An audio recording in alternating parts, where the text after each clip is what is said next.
बड़ी खबर आपको बता दें, देखिए इस जंग में अब और भी कई नाम शामिल होते जा रहे हैं, जिसमें सबसे अहम नाम जो इस वक्त सामने आ रहा है वो सीरिया का आ रहा है। इजराइल हमास जंग में अब सीरिया की एंट्री हुई है।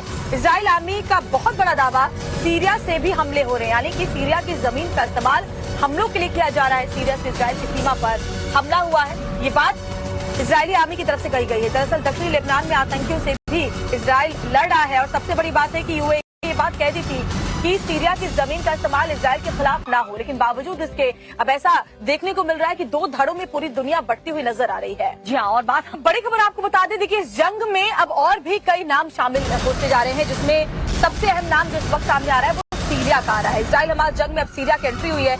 इजराइल आर्मी का बहुत बड़ा दावा, सीरिया से भी हमले हो रहे हैं, यानी कि सीरिया की जमीन का इस्तेमाल हमलों के लिए किया जा रहा है। सीरिया से इजराइल की सीमा पर हमला हुआ है, ये बात इजरायली आर्मी की तरफ से कही गई है। दरअसल दक्षिणी लेबनान में आतंकियों से भी इजराइल लड़ रहा है और सबसे बड़ी बात है कि यूएई ये बात कह दी थी कि सीरिया की जमीन का इस्तेमाल इजराइल के खिलाफ ना हो, लेकिन बावजूद इसके अब ऐसा देखने को मिल रहा है कि दो धड़ों में पूरी दुनिया बढ़ती हुई नजर आ रही है। जी हाँ, और बात